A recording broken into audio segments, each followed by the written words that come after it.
don't want to disappoint myself by not bringing this up because you look like somebody that would be gravely affected by the death of Chuck Norris. Oh, I was going to bring that up, and I am very bummed. It's a bummer. That is, he was going to have to go eventually. Oh, I know, and that was the thing too. A couple, was it yesterday? It might have been yesterday.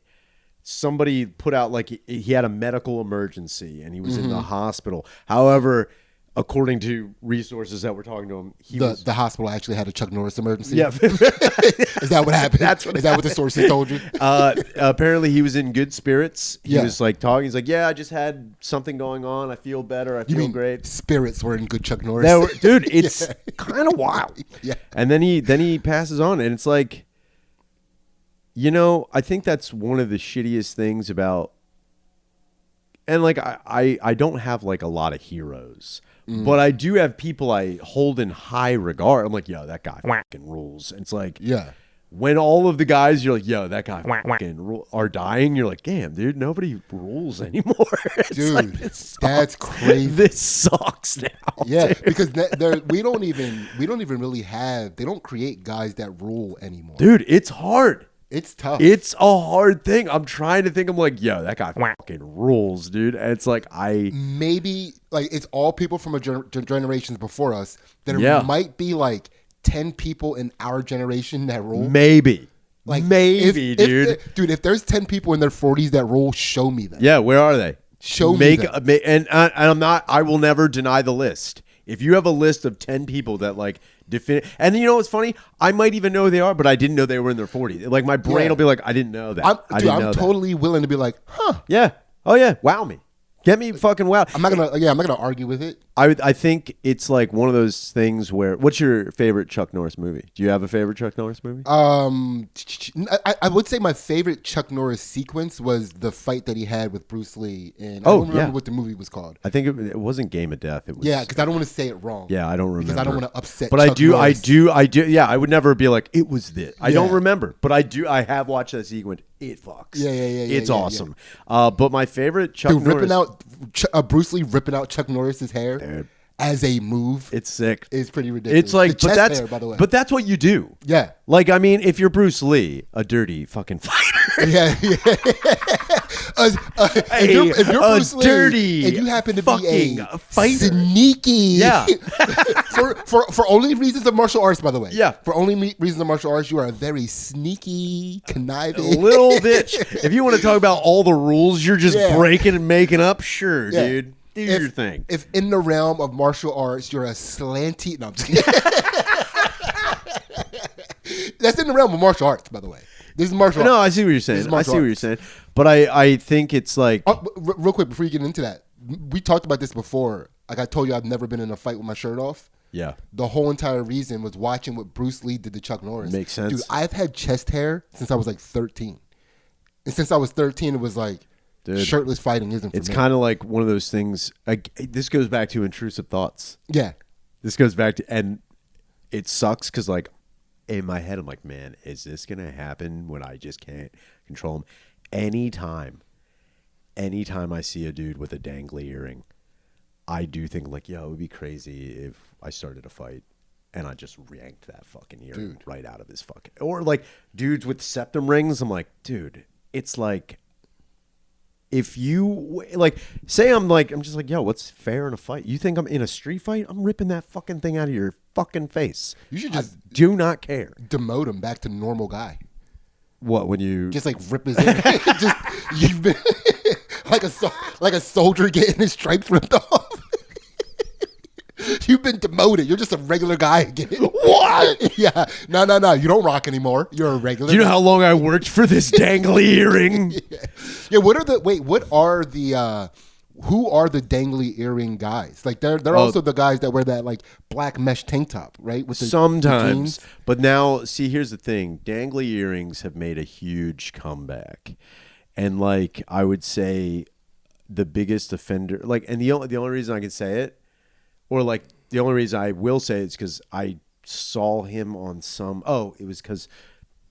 Side note, Megan Fox put out some pictures like less than a couple weeks ago. Fucking stunning, beautiful lady. Like what were the nature of the pictures? They were just like, fat ass, just Megan Fox being hot. Just hot Megan Fox pictures. All right. So she put out these pictures, and there was a picture like, oh, Megan Fox put out these pictures. And then it was Machine Gun Kelly's picture. Ruining the picture. Picture next to him, like I think it was like supposed to be his reaction or something. I was just clickbait shit. Didn't click it. I was like, but they showed a picture of Machine Gun Kelly with his like dangly earring. And I'm like, man, those are the guys.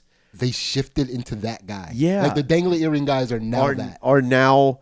Which he would be like a sense, like he's like an emo rapper guy. Kinda, yeah, dude. It's like I don't really understand.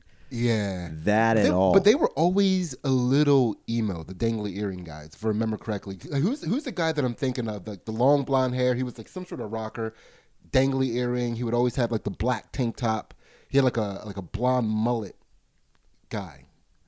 And he always had, his earring would be like dangly like a dream catcher almost. You're not thinking of George Michael? Not George Michael. You're thinking of Billy Idol? Not Billy Idol. So George Michael and Billy Idol were the like the mega stars of that genre. This guy was like say like B, C tier celebrity. But he was in like a group, it was in a music, like a rock band group of some kind. And then he was in reality shows for a little while. What? Yeah, I don't know. Brett Michaels? No. Get away from the Michaels. You're Michaeling too hard, man. I'm going. You gotta hard, stop Mike, Michaeling, dude. Damn, I don't know. It'll listen. It's not gonna come to me. Sure, it's gonna come to you eventually. He looked more like a roadie than he did a rock star. If that helps. Oh yeah, fuck. I don't know. But the dangly earring thing, I never really understood it. I get it, but I also am like, dude, that is just like a huge liability. Mm-hmm.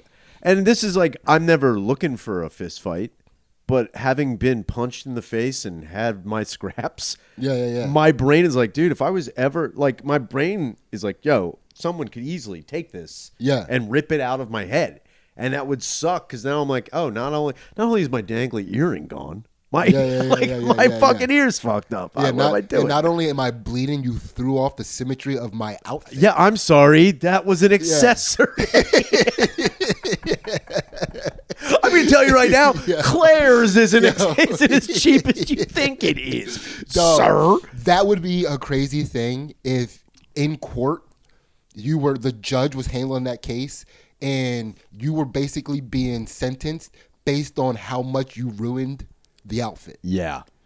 Like how much the accessory pulled the outfit together. The fashion police? Are you talking about fashion court? Dude? I'm talking about fashion Judge Dredd.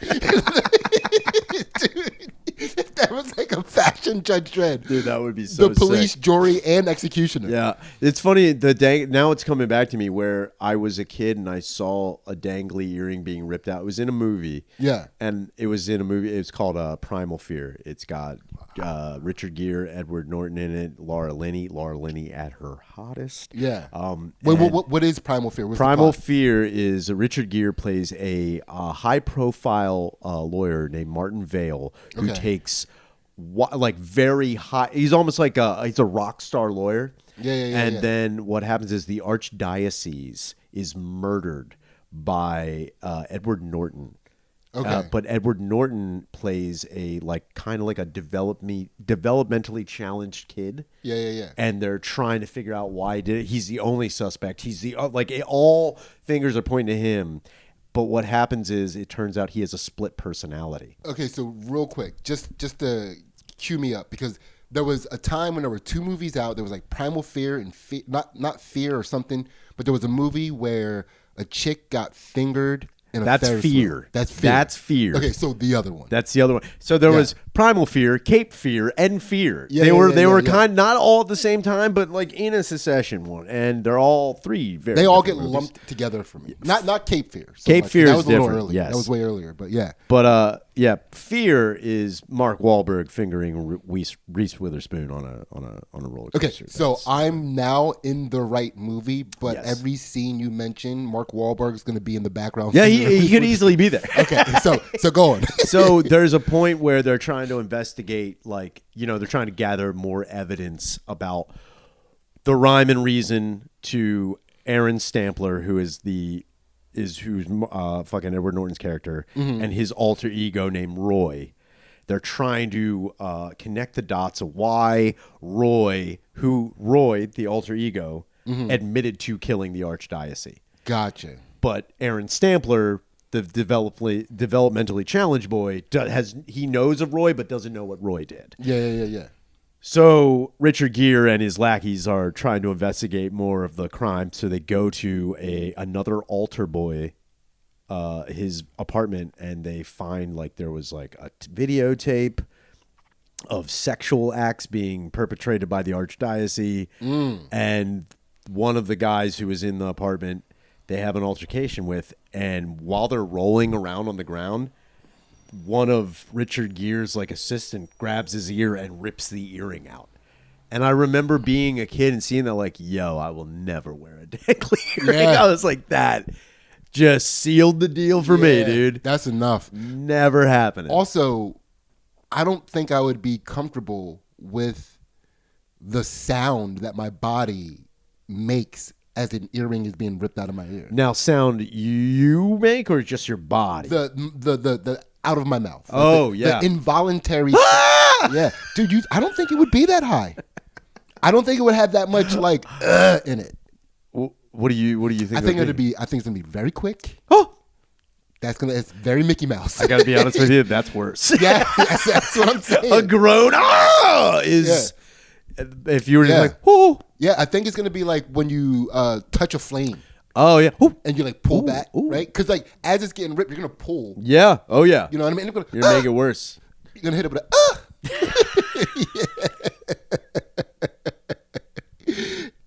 I you know, it's funny.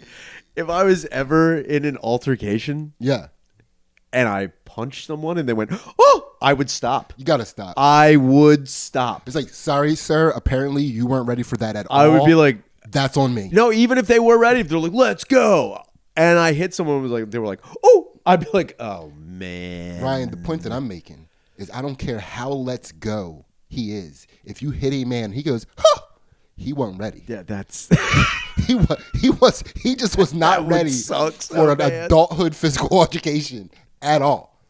At all. That would be lame. But yeah, I think my favorite Chuck Norris movie, and it's because it came out at a time where like Prism was crushing with movies, and there was a movie called Sidekicks. Oh, I remember Sidekicks. With Jonathan Brandis. Yeah. And Joe Piscopo plays the antagonist.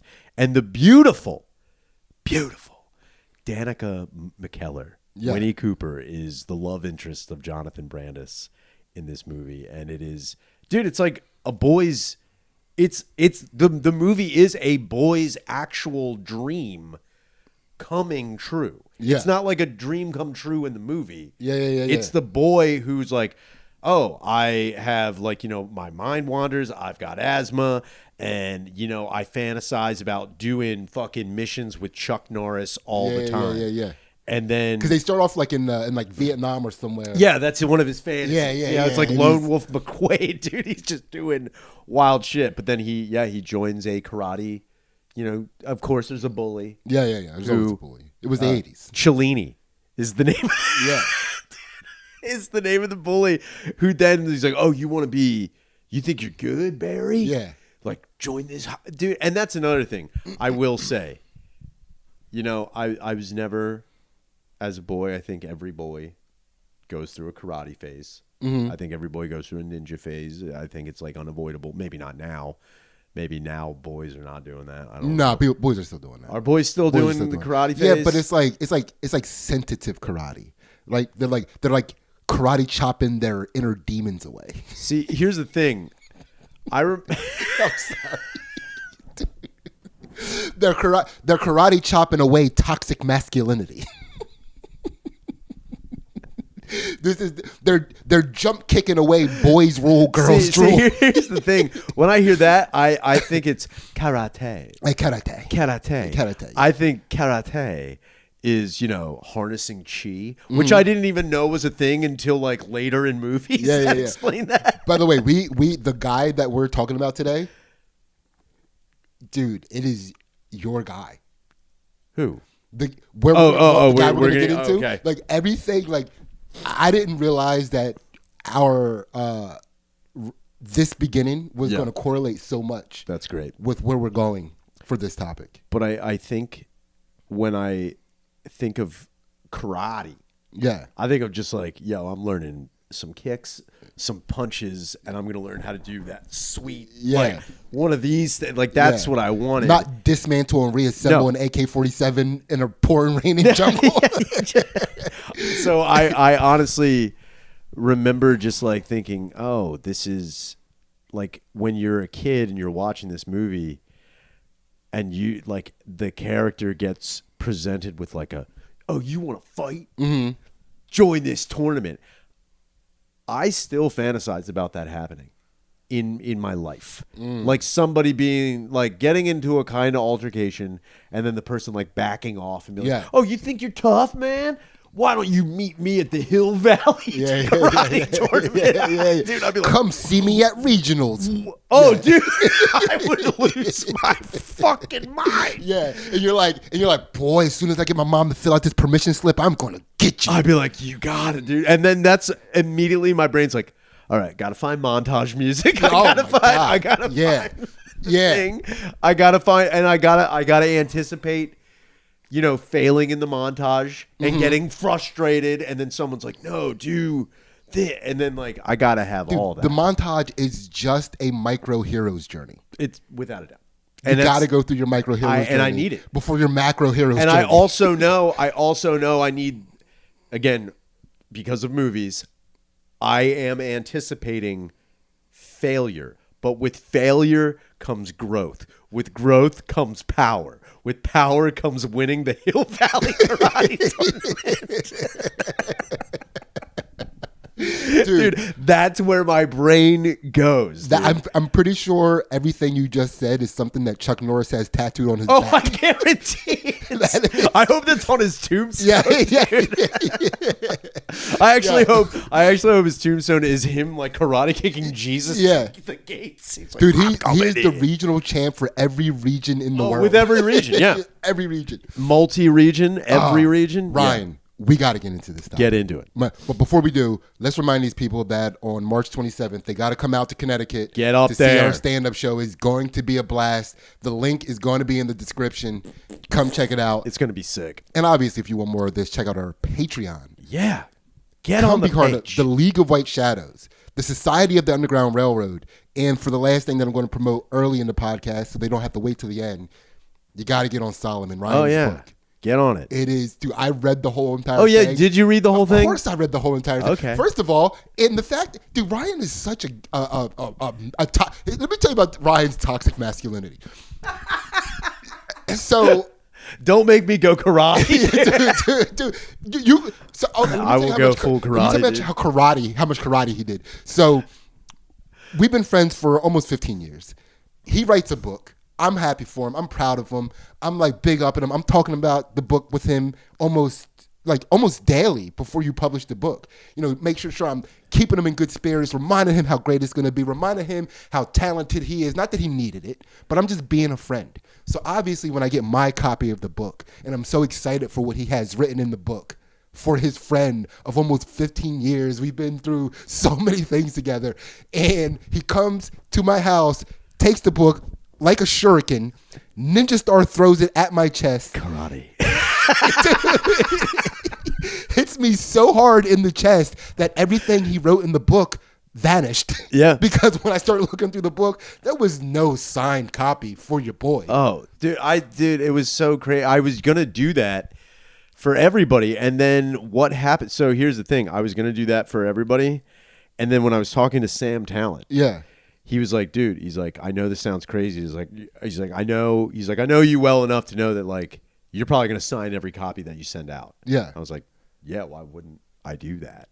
And Sam's like, he's like, I'm not telling you not to do that. Yeah. He's like, what I am saying is like, if you're going to do like a book show, you have to have have a book signing. He's like, if somebody already has your book and it isn't signed, they'll come to get it signed. He's like, that'll just promote more. Oh, like, so he wanted me to buy a new book. No. I guess what he's saying is like, if he would have signed my book, then he wouldn't have me as a customer. No, I don't know. Which is karate. That's karate, dude. Karate beat. Karate. Right? So, yeah, so get Ryan's book, get on our Patreon, come see us March 27th in Connecticut. Please now do. we're going to get into this guy, Ryan Shaner. Have you ever heard of the man by the name of Gantt Berlichingen? Gott's burning chicken? No. Gott's. That's, Is he related to the Zatarain's guy? yeah, that's anytime I ask my mom for something different for dinner, she's like, no, I got to be burning chicken tonight. Mom, can we have pizza tonight? No, I got that burning chicken. I got burning chicken. Gantt, G-O-T-Z. Okay, Gott's. He's a German man. He's Gantt, G-O-T-Z, von Berlichingen. Berlichingen. No, I have no idea who this fucking The man guy of the is. Iron Hand is his nickname. Sounds sick. Dude, so sick. This is probably one of the sickest. Hold on. Yeah. Let me guess.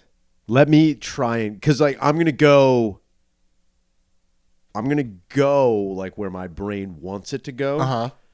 Man of the Iron Hand. Yes, sir. What year was this? I would like 1500s. Okay. I'm going to manifest that Gotts at one point in time was a blacksmith. A skirmish happened while he was in battle, lost his hand, then decided that he was not going to back down from being an amputee. He was going to craft an iron hand, go back into battle, and fuck shit up. My guy, you, like I said, remember when I said this was your guy? Yeah. I think you are a reincarnated version of him because you pretty much nailed his story. It's a little bit off. I'm pretty sure it's off. But it's right enough to validate my theory that this is you. Fuck yeah. All right? Iron Hand. So let's work our way up to Gantt. Right? So born 1480. Good year. Good year. Good year. Great year for Berlichingen. Yeah. The year of the burning chicken. So, he was his dad's fifth son. Damn. From the third wife. Yeah. All right. As the prophecy hath foretold. Yeah. Dad, that burning chicken's fucking. So, but when we get into, so tell me, so fifth son of the third wife, what are some of the prophecies that you feel are in the cards for the fifth son of the third wife? So here's what I want to believe. Unfortunately, fifth son of the third wife, his dad either really favored him because he was the fifth son of the third wife. Yeah. Or he shunned him because he was the last son of the last wife that he had. Okay, that's fair. So, all right, so I'll say this. So what I was asking you more are what is his future prophecy? Like what are we expecting him? What is he destined to do? Oh, the fifth son of the third I think wife. the fifth son of the third wife is destined. I mean, if this is 1480, so then by the time he's 1490, I mean, in Germany, I don't know exactly what's going on. I'm assuming they weren't born in like if it's. See, this is where I'm kind of get. It's not Germany yet. Oh, it's a bunch of like warring states still. It's okay. Like, they call so them wait, duchies. it's not even Germany yet. It's still he's still under the Holy Roman Empire. Oh. But it is in where Germany is, and they're already starting to form like a German language and a German culture. Sure. But they don't have Germany. They don't yet. got the Yeah, fatherland. they're still yet. broken up into like the Saxons and the whatever, like Sure. those tribes. Okay, so I'm pretty sure his destiny, if he's the fifth son of the third wife, it could either be that his father was a farmer and his two previous wives died, Yeah. or his father was some sort of statesman in a sense. Yeah. And he murdered his 2 previous wives. Yeah. And he's like, yeah, I'm on that 3rd one, man. Burning chickens going nuts. Yeah. So I'll tell you, when I first read he was the 5th son of his dad's 3rd wife, I was about to say, I was like, immediately my brain was like, oh, he is going to be a functional alcoholic, but like serious alcoholic. Yeah. Oh, yeah. All the time. So But that also very functional, like basically like Wolverine, like Weapon X. Sure. Like he has a healing factor that allows him to stay drunk. I mean, the thing is with those guys, if this is in that time, so it's either, or he was destined to be like a farmer or some sort of tradesman. But those guys, like they worked hard, but they equally played fucking hard. All right, so let me grease the wheels a little. Grease bit. it. Right. So you remember, I never saw this movie, but there were trailers for this movie called The 7th Son. Yeah, I don't And think I've seen the that lore of the movie is that the 7th son of the 7th son was bestowed with some sort of like almost mythological power that once he became of age, he was going to be imbued with and have to fulfill some destiny of fighting off some other entity, right? And that's the 7th son. That's the 7th son of the 7th son, son. in an unbroken chain of boys. It has to be unbroken. Gotcha. It's no girls allowed. Get out of here, bitch. Get out. Them bitches out of here. Dude, they ruin everything. No skirts, dude. Get out. Dude, imagine being like the 7th son and you have your 6th son and your wife is about to deliver that next baby and you're like, we did it. Yeah. We finally did it. Is that a girl? And she just comes out tits first. It's like, what? No way. Yeah, you got to chop her head off. Yeah, we got to start it. It's a mulligan. We got to start it. That doesn't Anybody count. want this? So that movie, I never saw it. The preview looks sick as hell, by the way, for that movie. What year was that movie made? I would say I felt like it was before my son was born. Okay. So it was a while ago. Okay. And it was one of those previews because it was set in a context, a place and time where people referred to where they lived as realms. Man, It was one of those movies. that would be sick. Dude, the previews. So you look at the previews and you're like, Realms. these previews are sick, Yeah. but I know this movie's gonna suck. It Yeah. was one of Oh, those, yeah. right? Yeah. So what I didn't know though is that there is a 7th son lore all across the globe. Really? Yeah, it blew my mind to find this out. So this tradition is everywhere, like in Latin America, right? Folklore suggests the 7th son might be cursed to become a werewolf, Sick. right? That's not a curse. That's fucking baller, dude. It is, but like, I think werewolfing at this time, Yeah, was kind of a it's gonna curse. be looked down on. Yeah, it was a lot of obligation. Sure. Do you know what I mean? You probably, because the worst part about being a werewolf in that time Yeah. is one, you're probably gonna kill your immediate family. More than There's no, like, unless you're in a major metropolitan area. Yeah. But if you're like on a farming community, Yeah. you're murdering your whole family. Oh, the nuclear family has to It's go. gone. Yeah. It's gone. And then you have to just be like, I don't know what happened. I was spared. And then everyone's like, well, we think you might be a werewolf. Wait, Yeah. are you the 7th son? Of the 7th, yeah. No. Yeah. Turns out you are. So in 1907, in Argentina, a law was passed and this is to stop the 7th son curse from happening and people becoming werewolves. So a law was passed that if you had a 7th son, Yeah. unconsecutive, unbroken by bitches, then the president has to become the godfather of that son. And that wards off any potential for him to become a werewolf. Okay. Look, if there's 2 things I don't like mixing, Yeah. is politics and werewolves. Dog, you and me both. I don't like that. I hate where this is going. I don't like political werewolves. Dude, woke werewolves. I don't need that. Dude, every full moon they become super woke. Well, I had a character, alt-right werewolf. Yeah. Who, if That's just as bad, by the way. it's just as bad. Just as bad.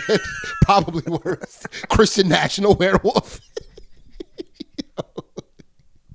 Yeah. Because, you know, according to the alt-right werewolf, you know who controls the media?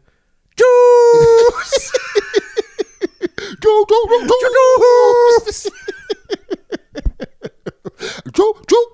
I'm just saying, if you look on paper, they're everywhere. Dog, I have a challenge for you. I have a werewolf challenge for you. Oh, shit. Werewolf challenge? You ready for this? Hell yeah. All right. So we all know that when you transform into a werewolf, it looks like a very painful situation. And I think a lot of the pain comes from the fact that as the person is transition, they're also resisting the transition. Yeah, I think they're fighting against it a little bit. And I think that causes a lot of pain. So here's what you're going to do. So you hear me out all the way. You got to hear me out all the way before you start moving, all right? You're going to show me what it looks like to transition into a werewolf, but you don't resist it. Now, here's the challenge of it, right? You can't make a single zesty move. Oh, that's impossible.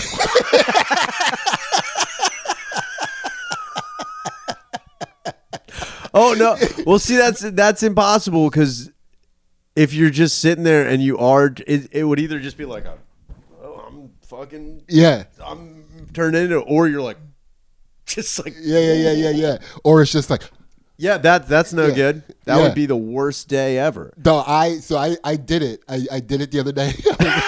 I was like, let me see what would happen, what it would feel like to transition to a werewolf without resisting it. And the first thing I did, I was like, oh, that was gay. That was a very gay move. Yeah. What are you doing? I don't want to resist it. It makes it hurt. You know what? That's another thing that's never happened in the movie. They never address. And look, I'm going to say werewolves come from all walks of life. Yeah. There's probably some gay werewolves. Oh, there are for sure gay. I mean, that's what werewolfing was back in the day. You're werewolfing. Yeah. Wolfing.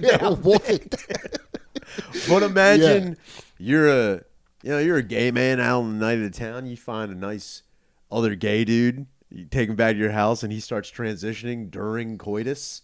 Dude, that's got to be a bummer. Let me ask you this question real quick.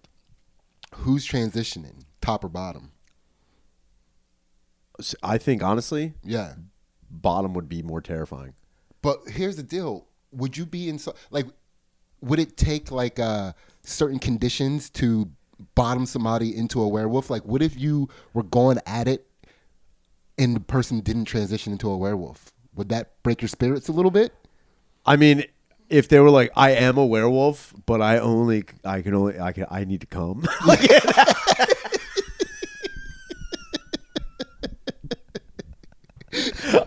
No shit. Yeah. If I was hooking up with a chick and they're like, I am a cryptid, like I am a mythological being, but I only transition when I come.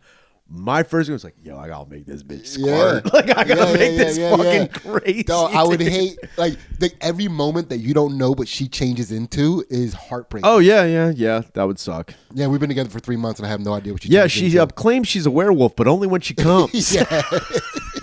And I just haven't seen it. And I've been with her for 25 years. She did one time put on a costume. She faked an orgasm. Yeah.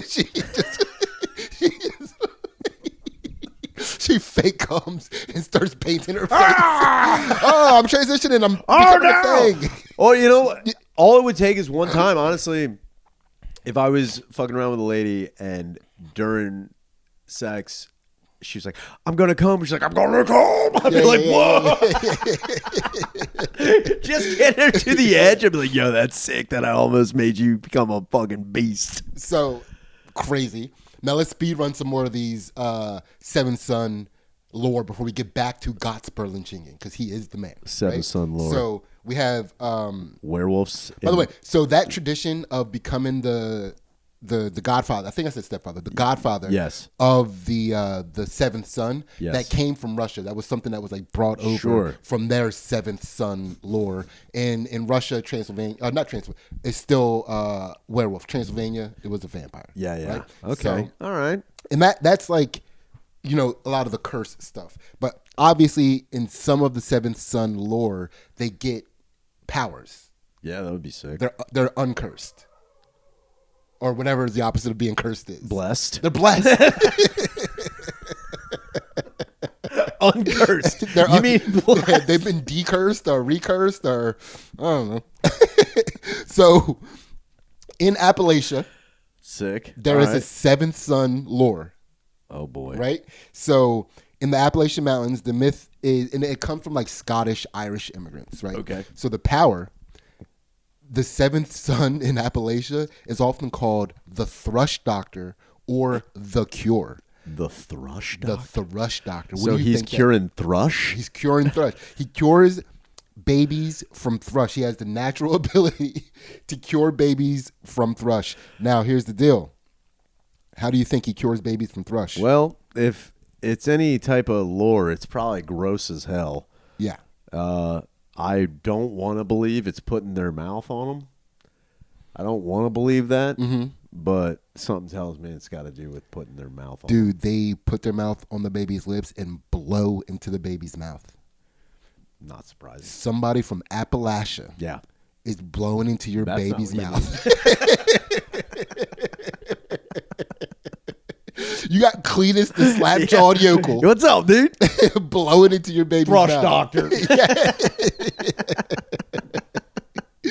And Are you sure I'm a seventh son, dude? Where are your credentials? Here's my birth certificate. Here's my 6 other brothers. I'm 7. Yeah. So also, and just if you don't know what thrush is, it's a fungal, a very contagious fungal disease that gets in kids' mouth, or fungal infection rather. And my guess is they're combining so many thrushes that they're canceling out. Yeah, it's probably just like you just make your baby sicker. Look, I will say I have cured thrush. Yes, all the babies died. But they did not die of thrush. Yeah. So they, and then they also had an ability to stop bleeding from even a distance. They can just they pray and can stop the bleeding of any. The thrush doctors? Yeah, the thrush doctor. They can stop the bleeding of any human or animal. That's. I mean, look. Here's my other question. Where did where did the seventh son of the seventh son? How did that start? Like, what is the origin of that? Well, so in a lot of ancient cultures, 7 is a number that kind of has magical powers. Yeah, it's a divine number. It's a divine number. And that's been the case for a long time. And then when people notice things pattern-wise, you tend to notice 7s, like 7 patterns. Sure. So I think just that alone mixed with just general human superstition. Man. And maybe, dude, maybe back in the day, There might have been. the seventh son used to rule. There's a possibility, man. I think a strong possibility that the seventh son, every seventh son had an ability that most people, dude, the first seventh son could dunk. I get that's what I think most superstitions are kind of based on. People dunking is just that, just regular athletic ability that people are we're not. They're just I didn't know that could happen. Yeah. I didn't know someone could do. Could you imagine Daryl Dawkins breaking back? He's a seventh son. If Daryl Dawkins broke a back, that's the seventh son. and he's I'm seventh son, That's I'd be the seventh son. whoa, the legends are true. Yo. I wouldn't even think about it. That's the seventh son. Yeah, if I found out that Bo Jackson, if you let's just Bo say Jackson if Bo is Jackson, the seventh son. if Bo Jackson was I'm the youngest of 6, I'd be there you go. Yeah. I'd be now it adds up. It's the seventh son. Like a motherfucker. For sure. That's what I think. That's seventh son behavior. That's seventh son So now behavior, that you know seventh son prophecy, what is the prophecy for the fifth son of the third wife? Well, He's the thrust doctor. unfortunately, he's on the other end of the thrusting. Yeah. He cures your wife from not coming. He transitions your wife into a cryptid. They call me Sandy Gotts because I'm making that pussy so dry. All right. It's gonna be bad. So let's get back to God. So now he's born. The fifth son of the third wife. fifth son of the third wife. No prophecy whatsoever. He ain't gonna do shit. There's nothing. Did his dad just make that up? He's like, you know, you guys talk about 7 son stuff. I'm on my 3rd wife, 5th son. So, I don't know. Figure that one out, Professor. So, all right. So, what was Germany at this time? Like I said, it was like a bunch of like vassal states. Yes, right? sure. So it was a lot. There was just a lot of war going on, and there wasn't like it was like a bunch of different leagues, so to speak, and everybody was a mercenary for the most part. Yeah. So he just got into warring at an early age. That was just his shit. He just was a natural at warring. Right. One time he was at the siege of Landshut in Bavaria. He got hit with a cannon. Whoops. Hit him in his arm, and this is it's a little confusing what just happened here.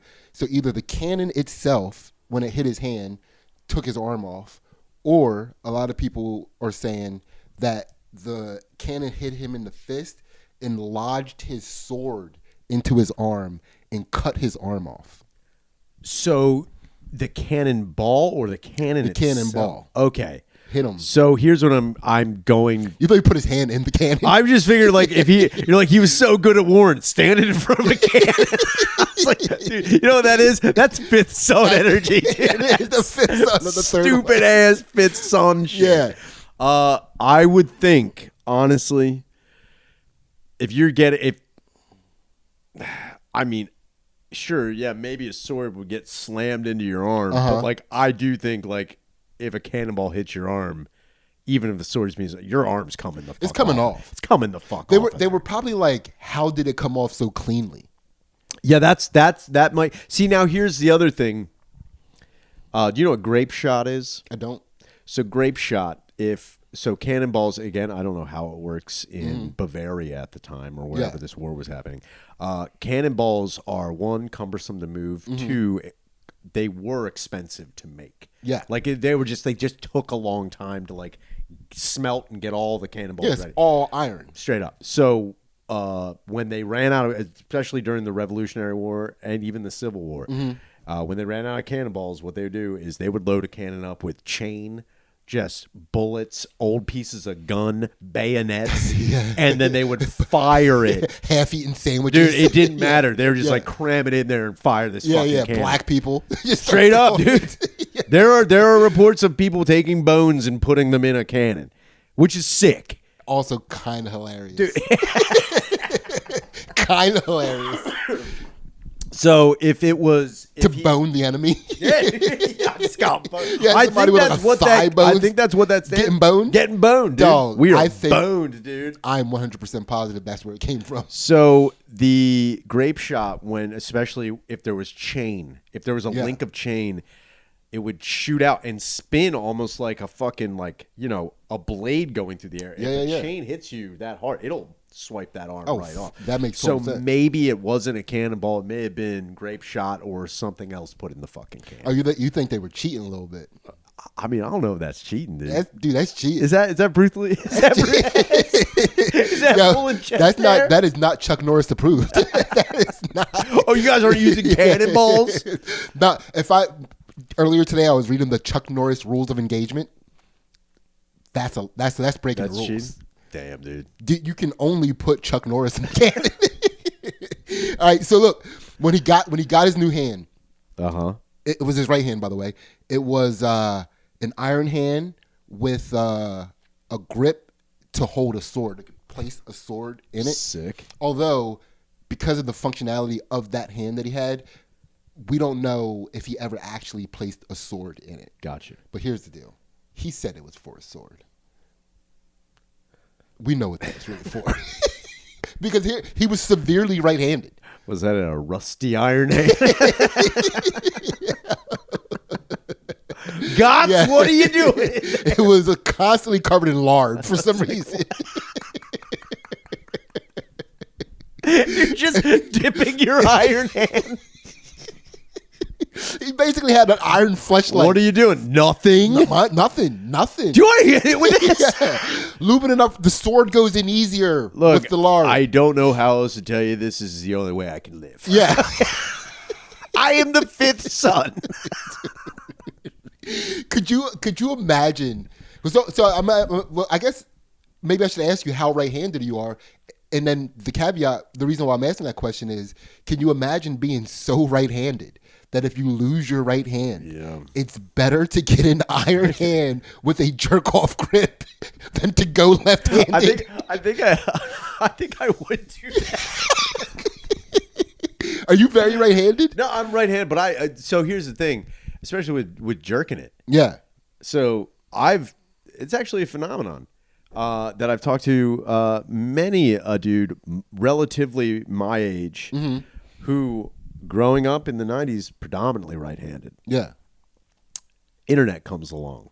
Oh. The left hand turns a new leaf. Oh. Because if you're predominantly right-handed, yeah, your hand is it's on your the search mouse. hand. Your hand is on the mouse. Yeah. The left hand's got to take over. Yeah. You find life finds a way. Your right hand is basically Ghislaine Maxwell. It's recruiting hot chicks for you to jerk off to.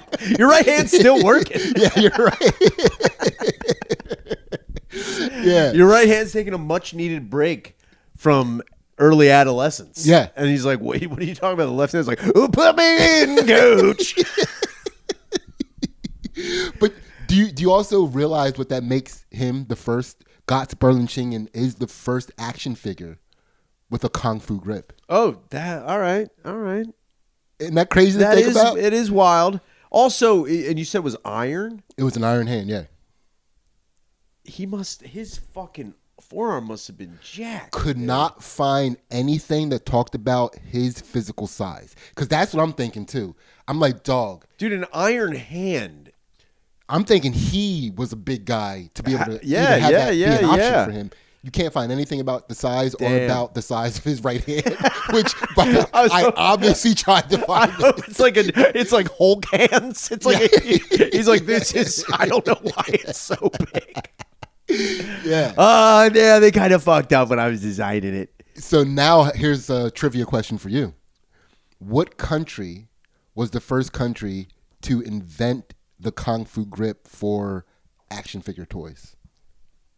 Well, from what I remember being a child, G.I. Joe had notoriously, it was marketed with having a Kung Fu grip. Yeah, 1974 Yes. is when G.I. Joe got the Kung Fu grip. 1974 is when they got it? 1974. Ooh, well then it definitely couldn't have been America. It couldn't have been America because if that's not, G.I. Joe at that point had been around since the 50s and 60s. Mm-hmm. And they introduced Kung Fu grip in the 70s. Now, what I will also say, the idea of Kung Fu became very popularized in the 60s going into the 70s. The idea of... Dude, you are cooking right now. Kung Fu grip. You have to look at like just the lines. Yeah. The way that Asian, like not just like even blaxploitation Kung Fu was exploding at the time. I like where you're going. And it became a marketable thing. So this is what makes it a trick question. And you're doing, by the way, you're doing great with it. The way you're talking through this, you have discovered the sneaky little you discovered my Bruce Lee. you have stumbled upon the Bruce Lee. I'm just trying to think, like, if it was okay, the Kung Fu grip.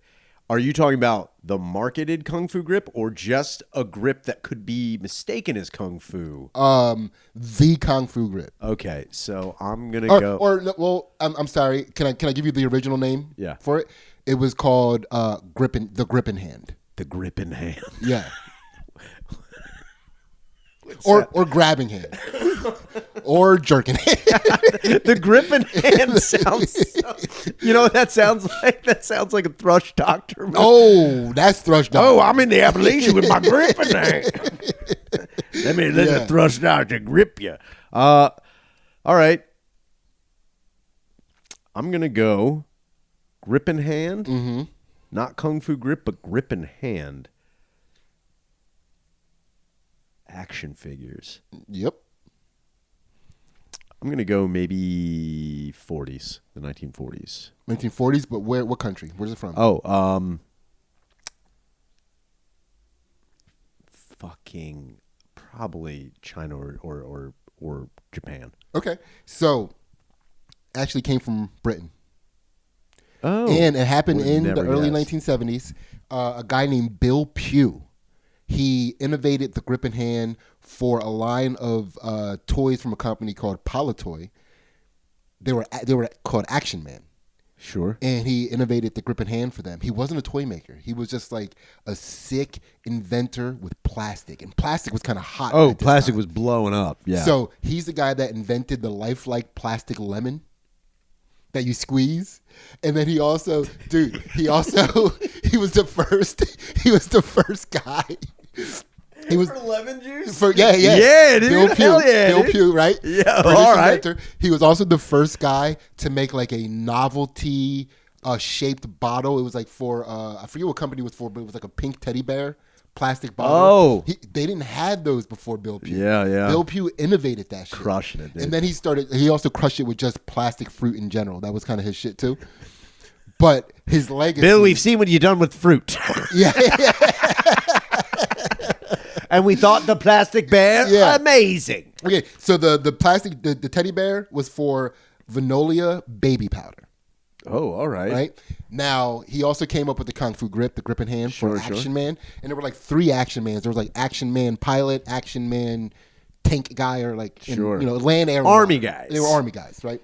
So now I'm going to ask you, do you remember the controversy around the Kung Fu grip for black G.I. Joe characters? Do you remember anything specific about it? So here's the controversy that I remember. Mm-hmm. So when Black G.I. Joes came out, one in the 1960s, having a black toy in general was like, it wasn't like, what are you doing? It was more like, those are never going to sell. It was a very like, we know what we're trying to do. Mm-hmm.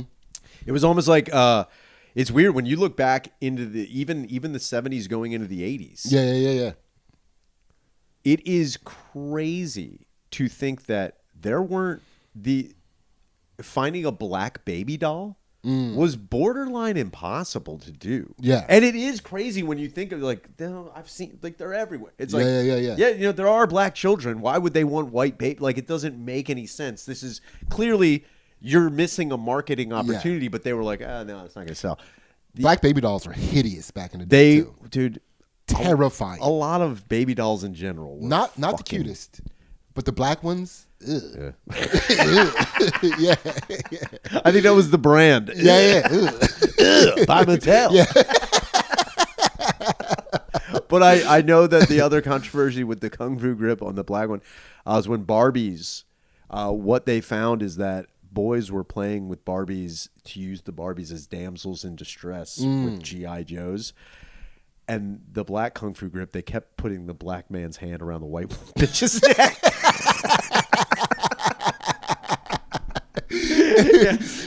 It wasn't for them. It wasn't the Kung Fu grip. It was the bitch I told you. It was choke a bitch grip. I'm about to choke a bitch. It was the what the hell did you just say grip? Damn, Sarge, calm down. Yeah. So when you first start getting into it, the way like I knew I originally knew you were saying something else I thought you were going to say. And I'm not the only one who thought this. By the way, everybody listening probably thought you were going to say the black Kung Fu grip kept coming up with stolen items in hand. That's what I thought you were going to say. like stolen items around, like missing items around the house. You I can't find the remote control, and then you're black G.I. Joe. Yes, we've got G.I. Joes here. We've got an airman, we've got a seaman, and thief. Wait, what does he do? He's why is the black G.I. Joe always on probation? It doesn't make any sense to me. This doesn't make any sense to me. Why do I have to buy him already on probation? He has an ankle monitor. What, he comes with an ankle monitor? One of his accessories are 2 strikes.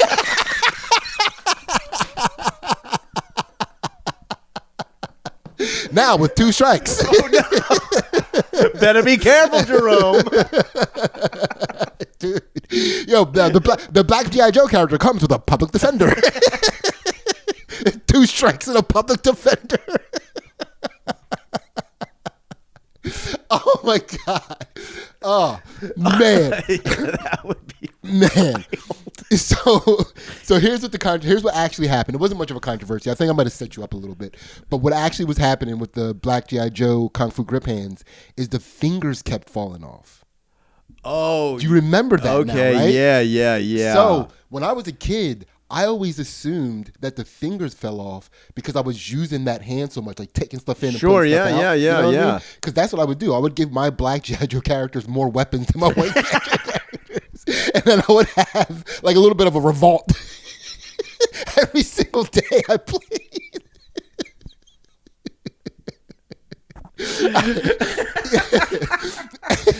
I had a race war every day, right? I mean, civil rights were very important. So it was very important to me. It made but so it was a chemical, one of the chemicals that they used to make the skin brown or black. Yeah. It also made the plastic really brittle. Yes. So that's why. And weirdly enough, in G.I. Joe world, black does crack. Black does crack. From Mattel, black cracks, y'all. So now we're back to Gantt. Back to the Right, gods. we're back to Gantt. Right. So he still wants to be a war guy, right? Sure. Yeah. So he becomes the leader of a mercenary group, and I think that's perfect. Like, dude, you lose your arm during war. Yeah. Then you craft an iron hand. You're like, I have to be a war guy. Yeah, Like you I'm a don't war guy. really have a choice. And they're like, what are you gonna do? You can't join the military. I'll be a mercenary, dude. I'm gonna be the military. I'm sorry. Yeah. So by the way, he didn't do the hand, but you can't find the blacksmith that did it. Like I spent so much time trying to find this blacksmith. There's no records of him. Is there pictures of the hand? There are pictures of the hand. You can see Is the it hand. good? So, but we'll get there in a second. All right. We'll get there in a second. So he becomes this crazy mercenary because he is what seems like a tactical genius when it comes to war, like the land wars that they were having, the style wars that they were having back then. So one time he was during the siege of a place called Jack Thusin. Gotcha. Right? The Roman imperial leader sent a vassal to tell Gantt to basically not retreat, surrender. Yeah, Right? yeah, They want him to surrender. Yeah. And then so Gantt has a famous catchphrase. Shut up, bitch. Dude, close. But think about something you would say. Because remember, this is you're him reincarnated. Honestly, I just like eat my ass. Oh my god, this is the best. Oh my god. I'll be like, eat my ass, Right. dude. So, what he says. Okay, so let me describe it very specifically. So, the message gets sent to him by like the captain, right? Yeah. Like somebody who's delivering it for the captain, and he tells the guy, he's like, listen, you go back and tell your captain that as far as the imperial ruler, he has all of my respect, but as for him, he can lick my ass. So, and then in German is Licken mein Tuschen. yeah, kann mich am Arsch lecken. Right? And now this becomes like a famous phrase for him. And later on, it's like a couple hundred years later, this guy, something Goethe, wrote a play called Gott von Berlichingen. Yeah. And that line is the famous part of the line because that became a rallying cry lick my for ass, dude. Germany. Rallying cry for It is. Germany, dude. So, but what it's called, they call it the Swabian salute. They give somebody the Swabian salute is you telling them to lick your ass. Lick my ass. Because that was like the Roman imperial leader was the head of the Swabian League. Ah, got it. So now that's called the Swabian salute. I like that. Isn't that crazy? I like where that's going. That's a fun I one. know they didn't have them, but like if that had happened now, the amount of T-shirts, dude, there'd be Stanley mugs with that Dude. fucking vinyl printed on it. Man. Everyone'd be like, "What is this?" Like, lick my ass, dude. I told the guy that. The best. The best. Dude. I'm just gonna start hitting people with the Swabian salute. I mean like that right there, that gets a Swabian salute from me. They'll be like, well, I don't know what that is. I'm like, of course you don't, dude. You're clearly the third son of the second wife. You don't get it, dude. You don't get it. This is fifth son energy. Sure, I'm not a werewolf or anything like that. Yeah. All right. So now back to Gantt, right? Back to Gantt. So people love him now. He's getting more prestige than ever because of his Swabian salute. Sure, yeah. He is the man. So he gets deeper into Warren. He's just loving everything about every dimension of being part of war is coming up good for him. Straight up. Right? So he's declaring feuds with people. And these are like these different little states in the German territory, which will be Germany. Got it. And one way that you can get money as a mercenary is somebody would have beef and they have, they want you to go handle their beef for them. Or you could just kidnap a duke and get ransom for him. That was a quick fix. That was a quick turnaround. Yeah. I need the gas bill on that. I need my gas. That's what they did for passive income. Yeah. I'm strapped. They got to kidnap a duke. Yeah. I'm more of a gig worker if you think about it. I'm just duking it. I don't care. So he gets banned. The Emperor Maximilian is like, dude, this guy's gotta go. Yeah. But he just banned him. He just banned him to his own estate, and he put out if you see him outside of the boundaries of his estate, kill on sight. So he got banished to basically he was on house arrest. Castle arrest. Sent to the Bummer. castle. You know what I mean? Damn it, dude. It is a castle that he got from mercenary. He didn't even have to give up any of his goods, any of the booty. He had to keep all the booty. So Maximilian, I had to figure out why did Maximilian not just kill him? What the fuck was this all about? So this particular Maximilian, he was there was multiple Maximilian Roman emperors. Sure, yeah. And he was one that he was a humanist, a patron of arts and sciences, and he believed in forgiveness really hard. So that's why he didn't just murder this guy. Right? So Gantt, he basically buys his way out of banishment. Sure. For 14,000 gulden. Okay. Which is equivalent to $3 million today. Good for him. Mercenary money. They didn't even take his loot. Baller. They just put him on punishment. He got to keep all his shit. Stayed on punishment for a little bit. It was like, I'll get off punishment. I'll buy myself out of punishment. Right, so he ends up getting a better designed hand. This hand is sick. This is the hand that he's actually known for. Well, he's actually known for both of them because he upgraded. Yeah, but he used. I mean, he had $3 million to buy himself out of banishment. I'm pretty sure he's like, you know what, Papa needs a brand new. I need a brand new bag. He had that right hand money. Yeah, I was like, you see this? This thing is covered in cum and lard. I've been banished. I'm sorry. I've been banished to my castle. What did you expect? I'm sorry. You expect his hand to be? You know what? You can condition? lick my ass. Yeah, I said it again. You're welcome for the coolest catchphrase of the 1400s. The best. Sorry, the best. Everyone.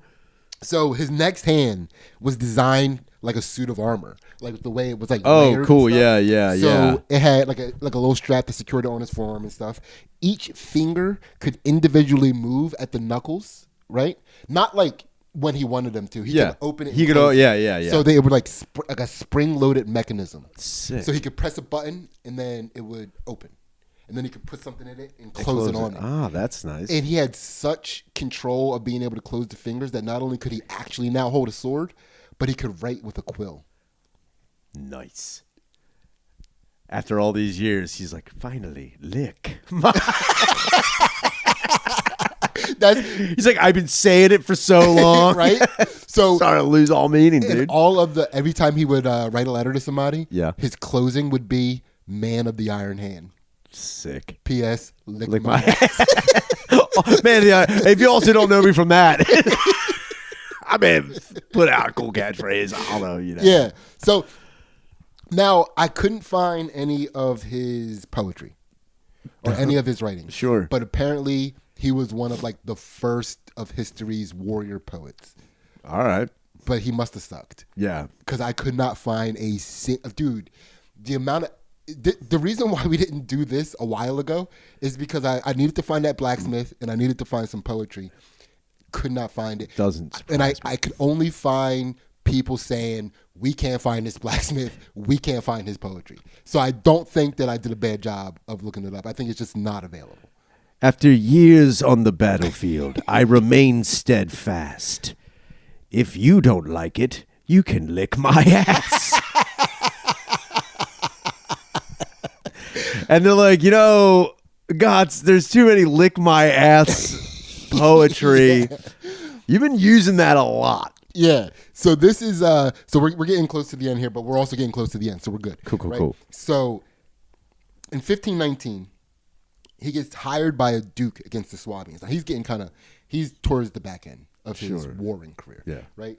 He's in his golden warring years. Yeah. So he's hired by a duke. He's going to do this job for him. While he's doing this job, Gott's Berlin-Chingen, he gets caught. Oh, no. Then he gets ransomed. Whoops. For 2,000 gulden, which he probably paid himself. He's so much money. Yeah. Dude, it was his hand was a piggy bank. Yeah, it's like one of the things the coin. Dude, he's like, what do you need, 2 million? In Werther's original. Yeah, okay, buddy, shut up. So this is his last hurrah. Now, again, he's famous for the Iron Hand. Yeah. That's what he's known for. And then all of the other stuff is stuff that like his story just made me think of, which is why we covered so much, right? So his last hurrah, he's an old man now, but he's also the best at war, right? Yeah. So he's like kind of retired from the game. He's not doing war anymore. And then the peasants pulled him back for one last job. That's how it always goes. One day he wakes up and he looks outside of his castle window and he has 10,000 peasants outside asking him to lead them against the Swabian. Imagine waking up and you're just like groggy and you look out and there's like all these people and he's like, I gotta wake up. Give me 1 minute. For those of you listening, Ryan put up the iron hand and put 4 fingers down so one was saying, hold up. Hold on a second. Please. Right? So these rebel peasants wanted their freedom, so they get Gantt to lead them. Sure. Gantt is leading them for a couple days, and he's like, man, these rebels are too rebellious. Oh. He couldn't control them. They were wilding out. No one's listening at all. Dude. Because they got him because he's known for his vulgarity. Sure. He's known for lick my ass guy. He's the Swabian salute guy. So they're like, we got to get him. And then he's like, man, they don't make them like they used to. Yeah, no one's got decorum. There was a reason we were vulgar. Yeah. They're just doing it for the sake of being wilding out. What the fuck are you guys doing? So in the middle of the battle, he left. He snuck away. It was like trying to wash his hands of the situation. But they heard about him, the Roman Empire. They heard that he was part of this. And they went back. They knew he wasn't. They went back to his castle. He was chilling, and they're like, "Dog, you gotta do some prison." Oh yeah, you got it. Yeah. He's like, "Dog, I wasn't even with them." He's like, "Well, you were with them. They said you were with them." Okay. You got me. You got me. Look. So they basically they put him in prison for a little bit. Yeah. Let him out. Sure. Because he's Gantt. He is like a hero and like a celebrity in the area. Yeah. And they understand what the job of mercenaries in this context. There was a warring country. Yeah.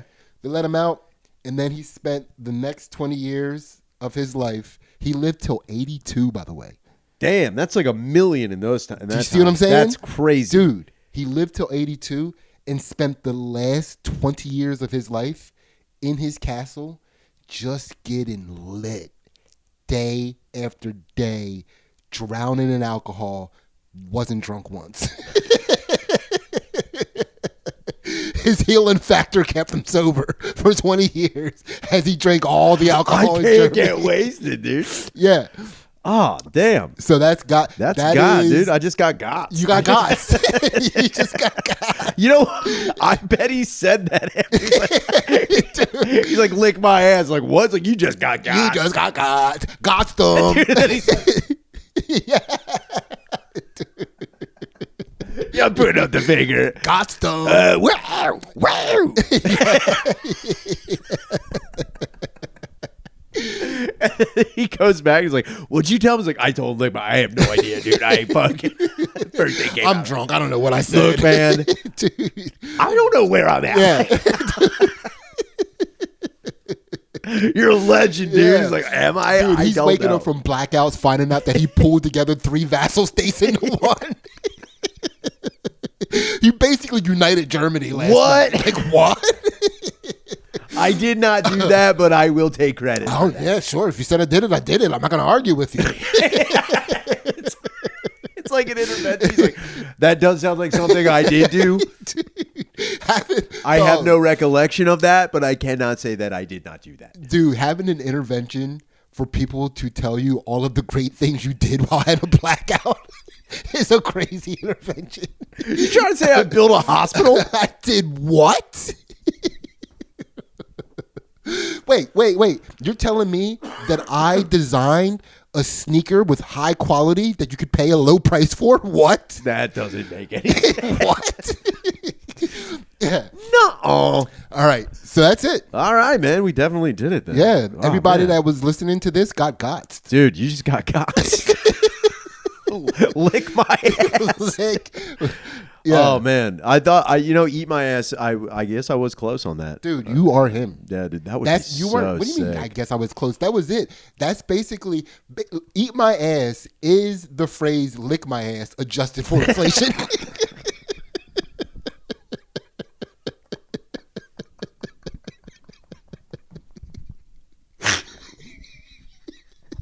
It's an inflated slur. It's an inflated slur. Good, Dude, 600-700 years ago, that phrase would have been "lick my ass." Like, dude. they didn't have words for that.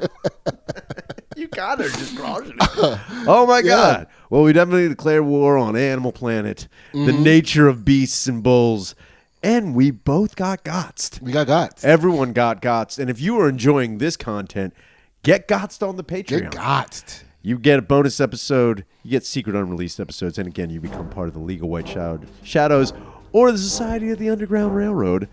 Get on it, all for just $3. Make sure you pick up the book Solomon. Make sure you come and see Sidney and I on the 27th in Connecticut for Ayash and May for Filthy Comedy. It's going to be amazing. The link will be in the description. We're going to switch over to Patreon. We do this every Sunday. We will see you next time. Later.